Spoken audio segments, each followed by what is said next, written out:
Good morning mga kamas, tayo ngayon sa Piñabati. Update ko kayo sa mga gumagapang natin halaman. Ito yung mga pipino, hindi na nakuha na. Natuyo na, nabagyo na yung pipino, wala na natira. Puro tuyo na.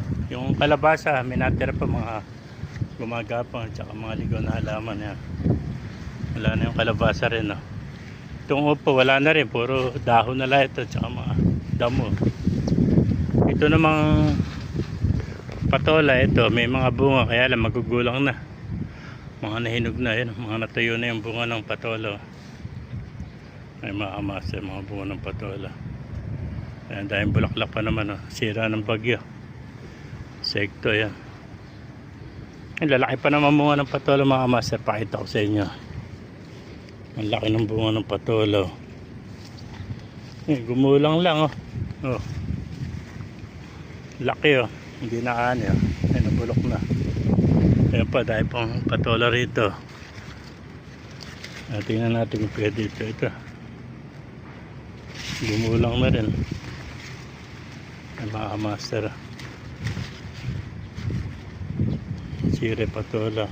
Mga may insekto. Nasira na insekto, mga bulok. Ay mga master, yung updated sa mga alaman natin. Yung kalabasa, nakuha ng gumapang kalabasa. Ayan, tsaka upo. Itong upo, ayan, isang puno lang na buhay. Ayan mga kamas, puro ligaw na halaman nito. Yan ang updated sa mga tanim nating halaman. Buti pa yung mga nilagyan nila sili rito, mga napula rin dahil bunga. Ayan, pag kailangan nyo sili, napakaraming sili rito. Lalaki ng bunga pa naman na sili. Ayan,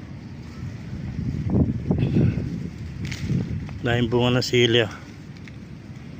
Ayan, kung kailangan nyo sili, punta kayo rito. Napakaraming sili rito. Ay mga kamaster. Ayan na, tayong bunga na sili. Uwa tayo ng sili. Sayang to, mga nahinog lang. Tayong mga sili, tayong bunga. Tayong mga kamaster. Tapos yung talong ito, maliliit pa rin. Ayan mga kamaster. Dito lang po sa Piñabati na. Napakaraming kuwan. Ito pa yung mga kuwan. Patola, lilito. Mga mahaba. Alam, pag lumaki, gumugulang na. Yung mga kamaster, patola rin. Napakaraming bulaklak at saka bunga maliliit. Nasira din na insekto mga kamaster. Wala tayong pinakinabangan. Dito sa upo, wala rin. Sa kalabasa, wala rin. Namatay na kalabasa. Isa lang gumagapang sa ibaba. Saka itong pipino, wala na rin.